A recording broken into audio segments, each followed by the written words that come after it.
Hello, welcome. How is everybody today? Hot? Yes, it is a little warm in here. Sorry about that. Okay, how did y'all like last week's convocation with Preston Pugmire? Good? Yeah? All right. Did you love the way right after I had just told you, you know, not to kick your feet up and this isn't your living room and he's climbing all over the chairs? What can I say? I don't know. Anyway, that was a lot of fun. Okay, just a quick reminder, don't forget to bring your student ID cards with you. Some of you are forgetting, so please bring them every week so that we can mark you as here. Otherwise, you don't get credit for attending. So make sure you carry those with you at all times. Also, don't forget, today's the last day to take the student agreement on Canvas. So don't forget to log on to Canvas and take that before midnight tonight. Check and make sure you got all 7 of the answers correct. If not, go back and retake it until you get all 7 of them. It'll tell you which ones you got right and wrong. Most of you did just fine. If for some reason you missed a few, go back and keep taking it. Okay, also, the surveys for the additional 3 cultural events are now open on Canvas. So you can start going to those and take those surveys and get those out of the way, and then it's smooth sailing the rest of the semester. So some of you have already contacted me. There's a list on Canvas of all different kinds of events that you can attend on campus and a few off campus too. If you have a question of whether one might be a good event to attend, just email me. Just shoot me an email on Canvas. Okay, don't forget to take out your phones and silence them, please, so you're not disturbing anybody else. All right, next week. Anybody know what we're celebrating next week? Anybody have any idea? I heard it, what? Yes, Constitution Day commemoration. Thank you. So in honor of that, we'll be honored to have Chief Justice, Justice Christine Durham from the Utah Supreme Court. She'll be here to speak to us, so that'll be fun. Today, we are pleased and honored to have humorist, writer, and a desert rat, husband and father of 2, Michael Branch. He's also a professor of literature and environment at the University of Nevada, Reno, where he teaches creative nonfiction, environmental studies, and film studies. He's published 8 books, that's all, just 8, and over 200 essays and reviews. This guy's busy. He also lives with his family in a passive solar home of their own design at 6,000 feet in the remote high desert of northwest Nevada. Mike's book, Raising Wild, Dispatches from a Home in the Wilderness, tells of raising his 2 daughters out on the wildlands. And his new book, and listen to this title, Rants from the Hill on Packrats, Bobcats, Wildfires, Curmudgeons, a Drunken Mary Kay Lady, and Other Encounters in the Wild, with the wild in the high desert, was released this past June. And his next book, which I'm really looking forward to reading, is called How to Cuss in Western, and that's coming out next June. We're in for a real treat today. And after convocation, there will also be a book signing with Mike in the lobby if you're interested in that as well. So please give a warm Snow College welcome to Mike Branch.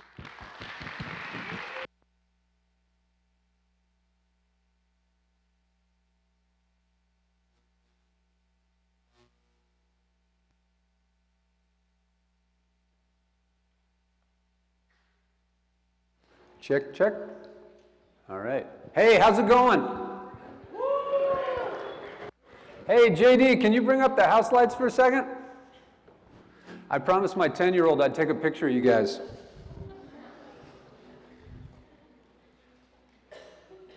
All right, make this look good. Don't be frowning, okay? Actually, you look better waving. Stand up and wave, would you? Everybody stand up. Wave your arms like this. Okay, here's the video. We're getting it. All right, Snow College. That's what I'm talking about. Woo! All right. Well done. Thank you.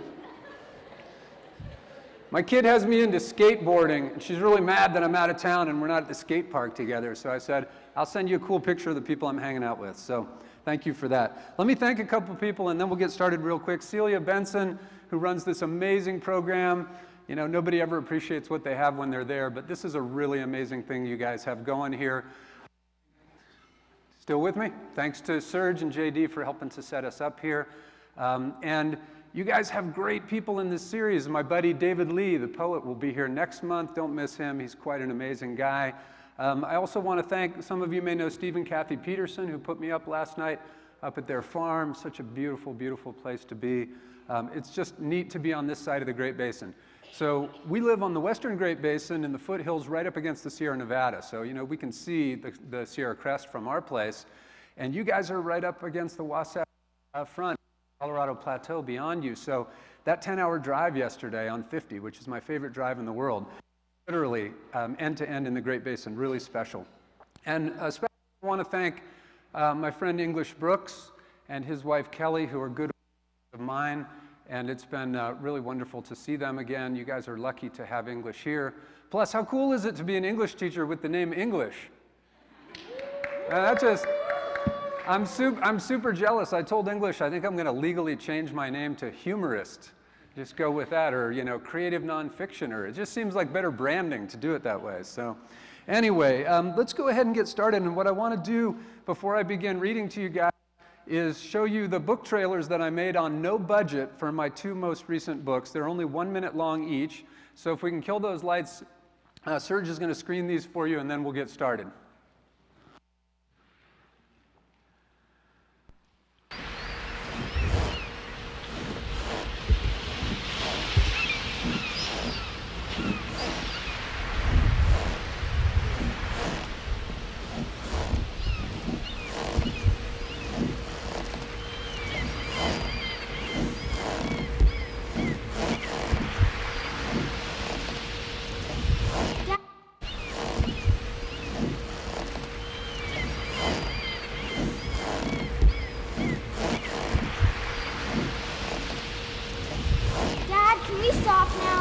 Nope, 2 more chapters.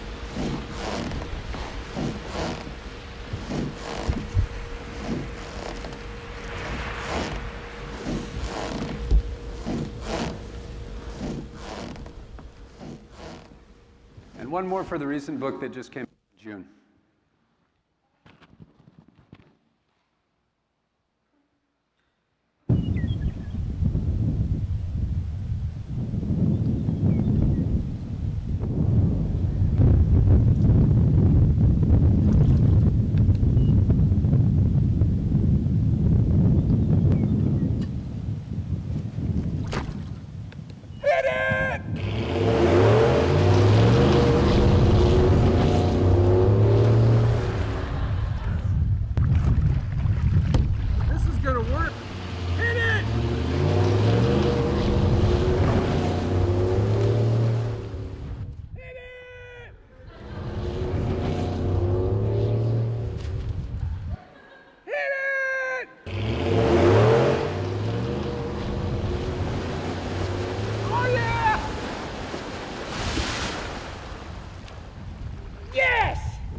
So the gag on that second book trailer was that there's an essay in the new book where I describe what I call Nevada's signature form of outdoor recreation.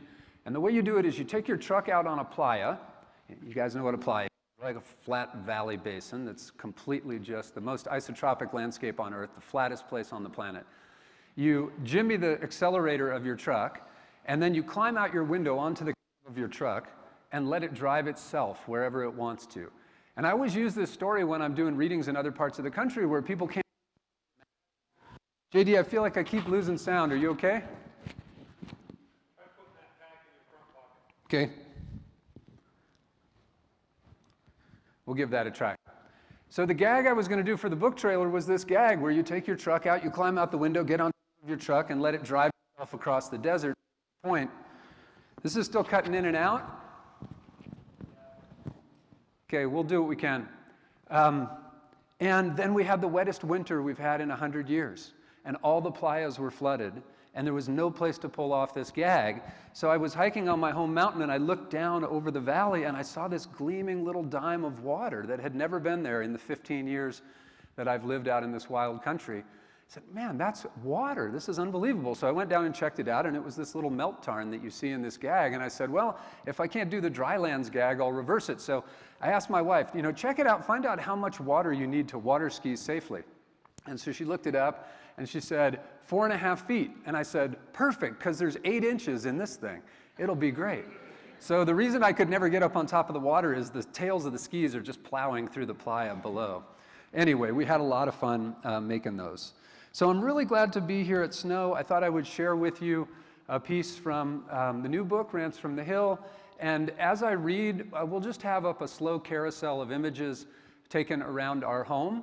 And because you guys live on the cusp of the Great Basin, you know these high desert landscapes, you live at elevation, you understand what this ecotone between playa lands, you know, Great Basin steppe and higher country is like. But a lot of places I go, people can't imagine it. So these are all just pictures that I have taken with my phone, and Serge, maybe you can maximize that image. And it'll be on a super slow carousel. It's not directly related to what I'll be sharing with you today, but it'll give you some sense of how things look around my part of the world. 15 years ago, I started this really arbitrary thing that I intended only to do once, and that was I decided I wanted to walk 1,000 miles in a year within a 10-mile radius of my home. Really wanted to get to know the country in that first year that I moved out there.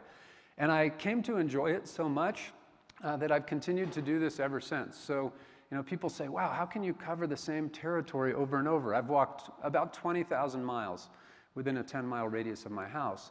And what I say is, you know, the season changes, the weather changes, the wildlife changes, the flowers, every year is different, but I change too as I encounter that landscape year after year. So these are just sort of random phone shots as I wander around in the desert that'll be on this slow carousel for you. Okay, so I thought today I would share a couple of relatively short pieces with you, a couple of 15-minute pieces. And the first one is about a really important topic that doesn't get enough attention in scholarship and creative work. But before I get into this, I want to just say quickly, a couple of my main emphases are as a writer. I write a lot about my family. I'm particularly interested in what it's like to raise daughters out on a wildland interface. A lot of American literature that's concerned with wilderness involves what's called the retreat narrative. And these are basically books where people escape from civilization into nature, right? So think of Henry David Thoreau going to Walden Pond to get away from his neighbors at Concord, or in the beginning of Moby Dick, Ishmael says he's too stressed out by the town, and so he wants to take off and be a whaleman. Or Huck Finn getting on that raft, lighting out for the territory. Or Everett Roos, or Chris McCandless, on and on, right? We have these stories about men leaving families and civilization to go into nature by themselves. And I started to really question how much sense that narrative makes in our culture. Why do we always associate wilderness experience with solitude when many of us share our experiences in nature with our families? Why do we tend to think of wilderness as a masculine space when we know that our daughters are being raised in this world as well? So I write a lot about my family and about shared experiences in the natural world with my daughters. I'm also really interested in writing about the high desert, and I sense that I don't need to make this case to you guys, but if you talk to people in other parts of the country about the Great Basin, they really either have no idea what you're talking about, they can't picture that landscape, or they think of it as really barren and ugly. And that's one of the reasons why we've had a lot of mistreatment of lands in the Great Basin is, you know, these landscapes are beautiful, but not in the postcard way that people are used to. They don't see this on the Sierra Club calendar, so it doesn't necessarily make sense to their environmental aesthetic to think of the country that you guys live in and that I live in as beautiful. So I find myself trying to educate people about the ecology of Great Basin landscapes, and also to get them to maybe rethink what they consider beautiful and open their mind to the idea that beauty might look a little bit different from what they are used to. And then the third thing I've been doing a lot in my work in recent years is working with humor. And I want to just kind of explain why before I give you a couple of examples. I worry a lot that people who care about natural landscapes tend to talk and write in ways that are either angry or sad. And if you think of American literary history, we've got two kind of dominant forms for this way of expressing yourself. One comes all the way back from the Puritans, and it's called the Jeremiad. And the Jeremiad is a sort of angry sermon that is intended to sort of upbraid backsliders and sort of call them back into the fold. It's a kind of judgment, but it involves fear and anger. And then on the other hand, we have in literature what we call the elegy, this kind of stylized way of expressing our grief over the things that we're losing. It's a sort of form of literary mourning. Well, I think being angry and sad are legitimate responses to a lot of things that we are up against these days. But I also think that most of us, as readers at least, can't take too much of that, right? If you're around a person who's angry or sad all the time, you know, there's a sense in which your spirit is not buoyed by that. So I'm looking for ways to get outside this rut that American environmental writing has fallen into, of always sort of an angry tirade or an expression of grief and loss. I just think there are limits on how we can connect with people using those rhetorical modes. So humor for me is a way of trying to talk about the same kinds of issues that I'm interested in, but make it be okay for the work to be fun. Let it be okay for people to be entertained. Draw some new people into the fold. Be more inviting. We know that humor is good for us physiologically, psychologically, emotionally. It also helps bind people together. There's more of a sense of community that emerges when people laugh together. So that's part of the reason that I'm using humor as a new and different kind of approach to talking about some of these issues of landscape and culture that have always fascinated me. Okay, so I'm going to give you an example of this. This is a piece that I always like to try to field trial something new when I'm out doing readings at different places. I'll be reading up in Logan at Utah State tomorrow, and I'll try something else out there. So this is from my next book, How to Cuss in Western, which will be out in June. And so this is kind of the maiden voyage for this piece, and we'll see how this works out. If you like it, I'll take the credit, and you can buy the book when it comes out in June. If you don't like it, English Brooks thought this was a great idea and insisted that I read it. So just keep that in mind if this doesn't go over. Okay, so this piece is called Such Sweet Sorrow. And I wrote this on the occasion of Independence Day. One of the best reasons to celebrate Independence Day is that it reminds us to ask anew what it means to be truly independent. This question is especially important for Westerners, since our region has, for both better and worse, been viewed as the nation's symbolic repository of freedom. In the American cultural imaginary, to head west has meant to journey into an unfettered land where individuality triumphs over social convention. Among the many signs of freedom and independence in the West, I'd count our intense individualism, the fierce beauty of our public lands, and our disdain for repressive social constraints. And no social constraint is more repressive than the widespread public prohibition against flatulence. This is why, as a celebration of independence, I offer this modest defense of the fart. And I'm dedicating this to English in case it doesn't work out.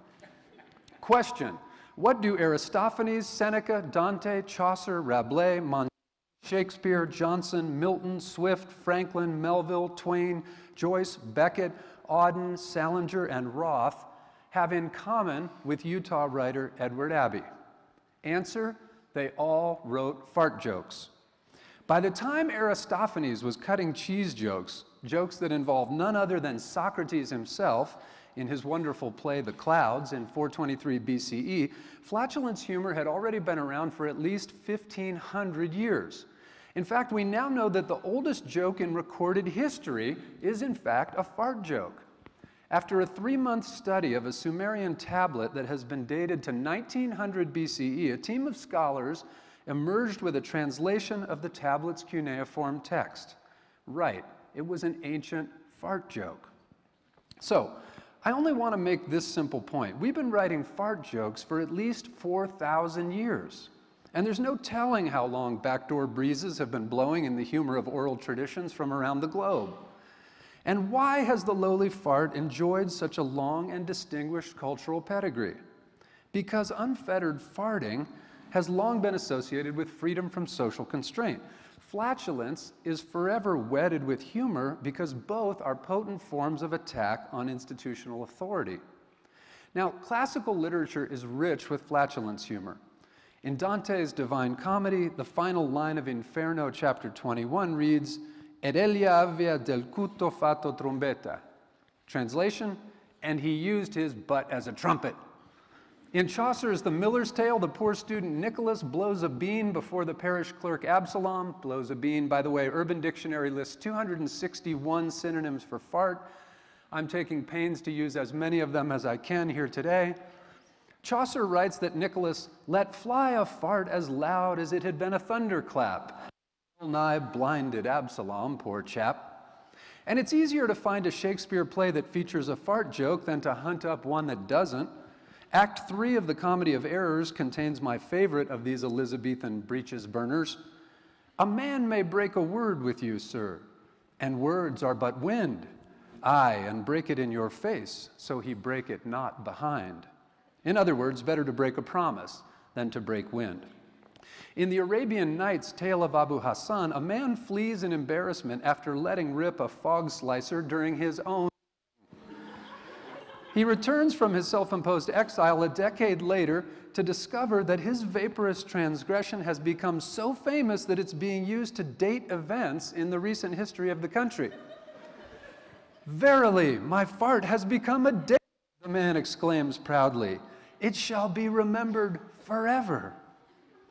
Now, there's been plenty of comic celebration of gas here in America as well. The greatest of American poot humorists is Benjamin Franklin, whose wonderful open letter to the Royal Academy of Farting, this is all serious by the way, circa 1781, suggests that the discovery of a means to convert flatulence into something more pleasing would represent a monumental contribution of science to humanity. In Moby Dick, Melville wastes no time in getting to the fart jokes in the novel's opening chapter, where Ishmael explains, I always go to sea as a common sailor because of the wholesome exercise and pure air of the forecastle deck. For as in this world, headwinds are far more prevalent than winds from astern. That is, if you never violate the Pythagorean maxim. Ishmael here refers not to the Pythagorean theorem you vaguely remember from 8th grade math class, but rather to the Pythagorean maxim, which is the injunction to avoid eating beans because they tend to fire up the trouser trumpet. It is exactly this Pythagorean flatulophobia that Edward Abbey, that most outspoken of environmental humorists, denounces in the work of his literary forefather, Henry David Thoreau. In Abbey's essay, Down the River with Henry Thoreau, he first describes his own breakfast, then pivots to an incisive critique of Thoreau's take on food and farting. Now this is Abbey here. Scrambled eggs, bacon, green chilies for breakfast with hot salsa, toasted tortillas and leftover baked potatoes sliced and fried, a gallon or two of coffee, tea, and for me, the usual breakfast beer. Henry would not have approved of this gormandizing. Well, I do not approve of his fastidious Puritanism. Thoreau recommends a diet of raw fruits and vegetables. Like a Pythagorean, he finds even beans impure, since the flatulence that beans induce disturb his more ethereal meditations. He would not agree with most men that farting is such sweet sorrow. In referencing flatulence, in this comic send-up of a romantic line from Shakespeare's Romeo and Juliet, Ed Abbey invokes the material reality of the body to simultaneously challenge Thoreau and parody Shakespeare. No small achievement. Abbey knows not only that farts are funny, but why. Flatulence has been a perennial staple of literary comedy because of the remarkable power of a fart to explode human pretensions. It's the great equalizer. And that is why we humorists keep our comic farts aimed directly at high culture, because a healthy ripper is still an attack upon oppressive cultural authority and a powerful assertion of freedom and independence. Okay, now the pivot for you science geeks. If the literary history of flatulence is distinguished, the natural history of farting is perfectly enthralling. Fart gas is composed of oxygen, carbon dioxide, and for only about a third of us, nitrogen. It turns out that whether nitrogen is present is hereditary, like the color of our hair or eyes. Also contains small amounts of the mercaptans and hydrogen sulfide that give butt burps their notorious stench. When we squeak one out, the vapor we release is produced by the air we gulp, gas diffused into our intestines from our bloodstream, and most importantly, gas produced by the bacteria that inhabit our intestines and digest most of our food for us. In this sense, every fanny bleat is the product of an amazing symbiotic interspecies collaboration, without which we simply would not survive. And here I paraphrase the poet Galway Connell's insight that those who don't poop don't live, while those who do. The same can be said of flatulence. As mammals, every one of us is living a fart or die existence. You heard me right. All mammals fart, from packrats to mountain lions to whales. Turtles have exceptionally fetid farts. Termites are prodigious farters. Herpetologists can even locate certain species of snakes by the unique odor of their farts. But among mammals, farting is universal. Have you ever scanned the boggling diversity of the class Mammalia, that vast clade of endothermic amniots, and wondered, what is it that unites us all? Well, I can tell you. If you're a mammal, you are in the guild of flatus. You fart. And if you're a human mammal, you fart a lot. On average, each of us produces a ½ liter of gas each day. Scientific consensus puts the average daily numerical fart count at 14. And ladies, don't blame the guys for peeling the paint. Although we men generally expel a greater volume of gas than you do.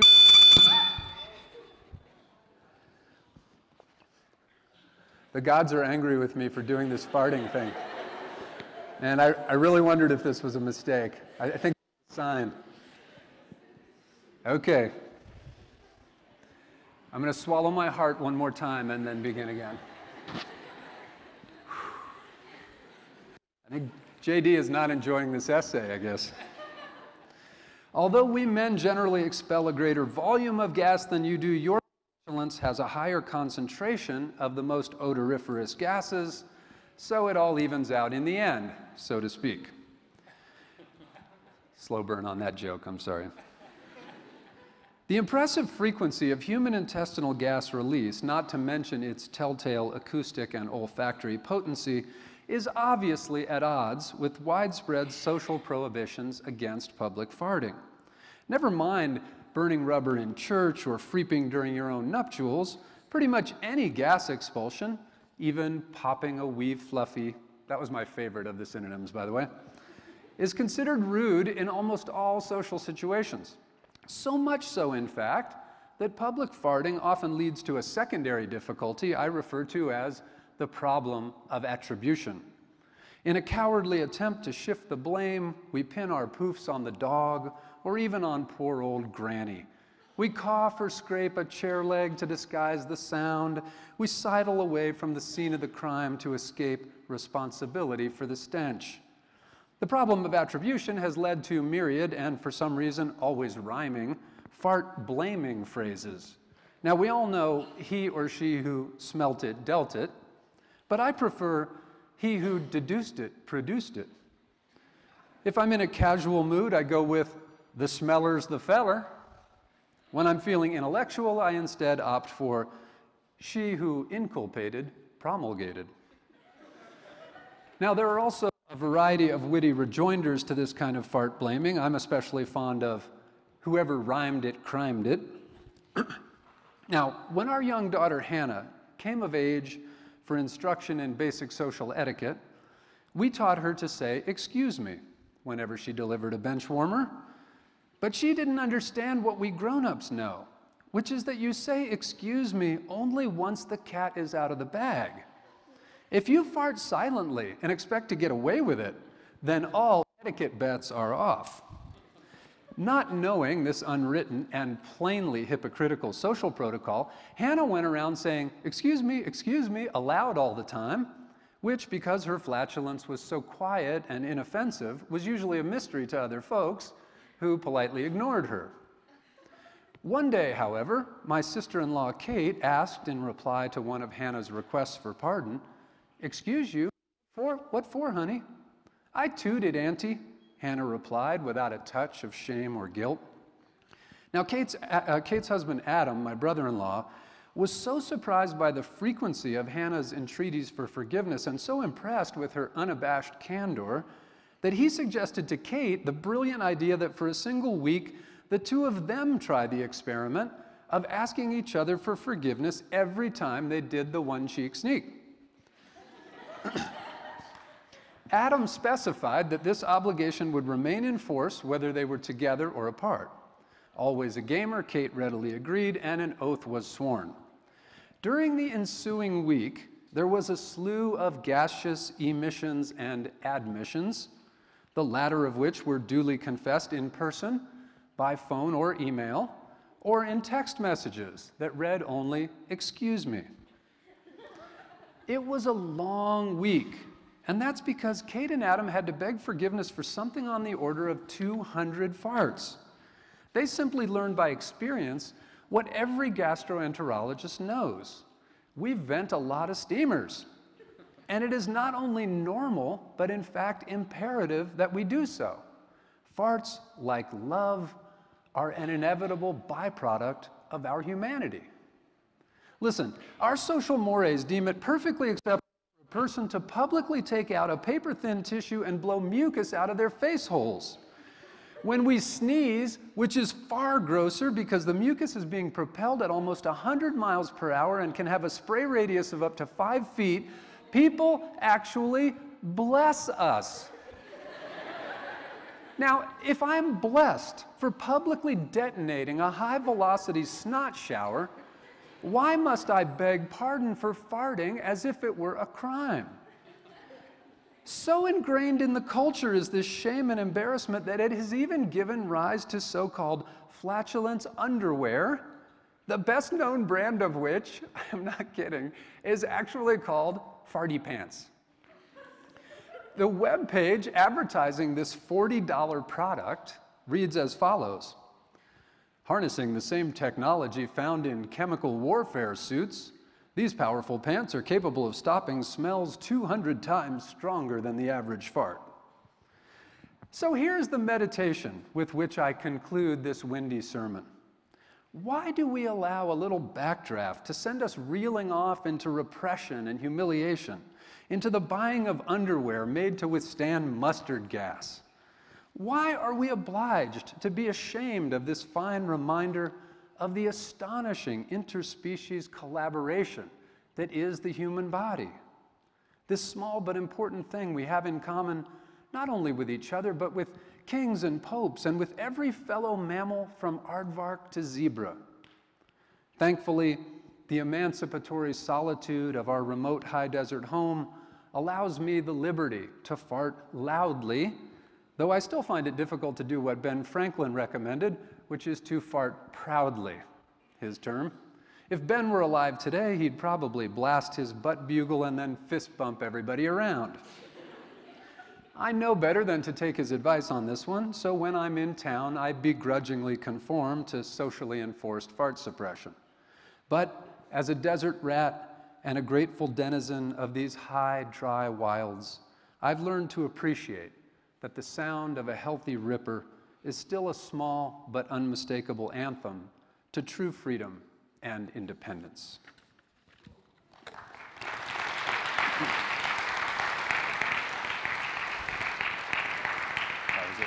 Should I use this?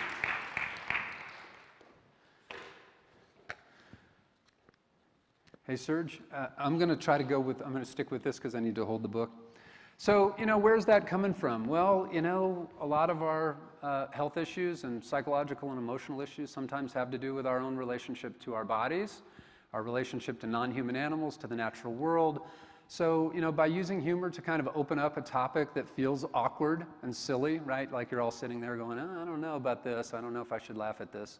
I'm trying to sort of take the lid off some conversations about our relationship to ourselves and to non-human nature. So anyway, we'll see how that one works out. Thank you for letting me try it out on you.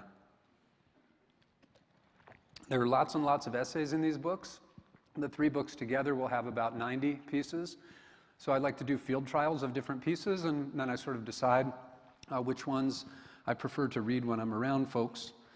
So that was really important and interesting for me to kind of see how you reacted, where you reacted, especially with humor. Writing timing is so important that having a live audience is really helpful. So thanks to you guys for letting me try that out. So I've got one more piece for you, and this is the very last piece in the book Rants from the Hill. And I mentioned that I write a lot about my daughters. And, Hannah makes a cameo in that last piece. But this is a much more sustained piece about my own education that I feel like I'm receiving at the hands of my young daughters, whose kind of spontaneous way of interacting with the world reminds me of how much we lose as we move into adulthood. There's a lot that we gain, but I think part of what we lose is a kind of spontaneous or unmediated relationship with the world. So I often feel really blessed and challenged by the way my girls are able to appreciate things and interact with them spontaneously, whereas I have a tendency to kind of overthink things and analyze things in that sort of grown-up way. So this is an essay based on a real experience that kind of meditates on some of the ways that Hannah and Caroline, my daughters, have kind of helped me to think about my own life and how I engage the world. Like a lot of my essays, this starts out kind of sideways, so hang with it for a minute. Because I'm a humorist, I'm also interested in how humor works, so there's some reflections on that at the beginning, and then it'll pivot into the story proper. And this piece is called The Bucket List. And everybody knows what a bucket list is, right? A list of things you'd like to do in your life. Okay, the bucket list. A study published in a respectable journal of psychiatry was resurrected in the tabloids after it suggested that successful comedians often show characteristics typically found in folks suffering from schizophrenia and bipolar disorder. A scientifically demonstrable link between humor and insanity had momentarily captured the imagination of a public that likes to think of comedy as a form of divine madness, and so had rushed to embrace the dubious proposition that the wise fools who produce it are necessarily both gifted and troubled. In response to the immoderate public enthusiasm for this study, comedian Sarah Pascoe wrote a brilliant reply in which she flatly points out that being a humorist is a job, and that some people succeed at it because they work hard. Comedy, she observes, is a craft, a practice, a skill, and often a grind. And here I'm reminded of Mark Twain, who complained in a letter that, "For 7 weeks I have not had my natural rest, but have been a night and day sick nurse to my wife, and yet must now turn in and write a humorous article." So he had not only the pressure of a writing deadline, like you guys often do, but the pressure to suddenly be funny at a time when he was really worried about his wife's health. Well, this craft and grind explanation of humor offered a disappointingly unheroic gloss, what with its total absence of insanity and genius. After all, who wants to be told that something that makes them laugh actually took a long time to create and was terribly hard work? If people prefer to see industrious, workmanlike humorists as insane geniuses, I don't see a decent reason to mess that up. Always better to be funny than right.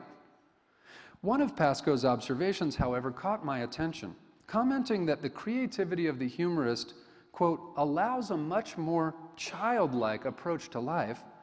Pascoe goes on to say that if the researchers had administered their test to 523 children, instead of to 523 professional comedians, which is what they did, the kids would, quote, all be hugely psychotic in their thinking. Now, as a parent, I found this assertion that children are universally insane more interesting and accurate than the claim that humor is fatally correlated with adult psychopathology. I had a chance to test this proposition on New Year's Day when Hannah and Caroline decided that everyone in our family should look to the future by producing a bucket list. I had long intended to draft a bucket list, but had been kept from it by the obvious impediment that thinking about what you want to do before you die means thinking about dying. Now, my wife Erin claims that I have mortality issues, which is accurate only if preferring life to death constitutes an issue. I'm from the Woody Allen school on this one. I don't want to achieve immortality through my work, wrote Allen. I want to achieve immortality through not dying. Still, it wasn't easy to say no to the girls, and so we all agreed to work on our personal bucket lists. Hannah and Caroline had so much fun with their project that by the end of New Year's Day, they had already posted their 2 lists with a combined total of more than 150 entries on the outside of their bedroom door. In this same time, I had constructed a bucket list that consisted literally of a single entry: make a bucket list. In fairness, I am not a very expeditious list maker, even when the topic is more pleasant than stuff I want to get done before I die. After all, it took me 2 full decades to complete my famous list of things that actually work, which to this day includes only WD-40, bacon, and Moby Dick. Still, the girls had good cause to complain that I didn't seem to be working very hard on my list. Their lists were not only completed and decorated, but publicly posted like Martin Luther's theses on the church door, while I had only my one little pathetic entry. It didn't help that my list, such as it was scribbled in shop pencil on the back of an old receipt. Needing to divert the focus from my own failure, I decided to take a close look at the girls' bucket lists. After all, how could they have produced anything decent in such a short time? As I read through their lists, though, I was impressed not only with the range and creativity of what Hannah and Caroline had come up with, but also by their uninhibited spontaneity and originality.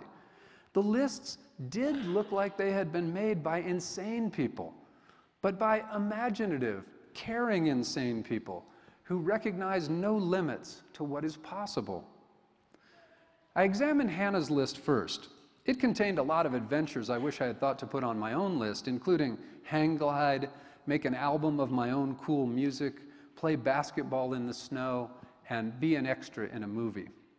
But along with these proposed escapades were some items whose beauty was in their everyday nature. Fill a jar with buttons. Babysit for somebody other than my sister. Go a week without making my bed. Finish a book in a day. There was also a good bit more philanthropy than my own unwritten list would have contained. Hannah wanted to feed homeless people, read stories at a senior home, and help poor children. Hannah's list also showed a desire to travel, and while she included visits to Canada, London, and New Orleans, she also listed ride my bike in California, which was not very exotic, given that we can walk to California from our house. I also noticed that Hannah's list contained items that were easy as pie, right along with those that were pie in the sky. For example, participate in a pie-eating contest appeared just a few entries away from become a famous inventor. Build a big snowman was right next to meet the president. And the desert figured prominently in Hannah's list. Own a rattlesnake, hike up the canyon to watch the moon rise, and sing a concert for the coyotes were among the things she hopes to accomplish. Hannah's bucket list also expressed an urge to delight others. She wanted to count how many people I can make smile and get a whole room of people laughing. Little Caroline's list was, if anything, even more interesting. Like her big sister's bucket list, Caroline's oscillated wildly from the mundane to the fantastic. Get a white cat was number 42 on her list. Number 43 was be an astronaut. Dye rocks was immediately next to climb the Eiffel Tower with ropes. And have a pet hamster was adjacent to ride a shark. There was a lot of animal riding on her list: shark, seal, jaguar, kangaroo, and giraffe. Work at a pool was immediately preceded by touch the moon. Eat cake with my hands was not far from carve a giant totem pole.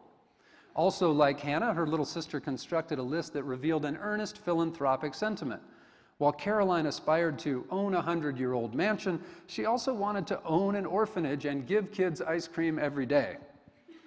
And in addition to planning to give flowers to a stranger, she expressed the generous but disturbing ambition to have a big sleepover with random people off the street. Given Caroline's personality, I should have guessed that she wants to climb a volcano, make a world record, and form a band called the Fire-Breathing Unicorns. But she also has some simple dreams: to use a walkie-talkie, have a tug-of-war over a mud pit, and dance in the rain. And like her sister, many of Caroline's life goals arise from her home desert. She wants to pan for gold, find the end of a desert rainbow, and for some reason, eat a kangaroo rat. My favorite entry on her list was dream about visiting a beautiful island. When I asked Caroline why she thought it would be so wonderful to visit an island, she corrected me emphatically. No, Dad, dream about visiting an island. No grown-up I know would make a to-do list including something they ought to dream about doing. We wouldn't even add to our bucket list that we want to touch the moon, though of course we do, because we'd shoot the rocket of that fantasy down before it could even lift off our cognitive launch pad. I'm unsure we'd even admit to ourselves that we'd like to carve a totem pole or dance in the rain or eat cake with our hands. Maybe that's why I couldn't make a decent bucket list. Because as a grown-up, I've fallen into the dark habit of editing life's possibilities before they can be written, perhaps even before they can be thought. This represents not only a terrible failure of imagination, but an active repression of it. I had only one thing on my bucket list, to make a bucket list, and I still couldn't get it done. For those of us who have not yet kicked the bucket, success remains uncertain. Should I try for world peace right away, or start with hang gliding and work my way up? If every moment is unutterably precious, which it so clearly is, where then should we begin the race to fulfill our dreams while there is still time left to try? Within a few days of creating their wonderful bucket list, the girls did something else that most grown-ups would find challenging. They set out to actually do as many of the listed activities as possible, placing a check mark next to each as it was completed. Hoping to get into the spirit of their attempt to accomplish the things on their lists, I scanned the lists for something more immediately achievable than touch the moon.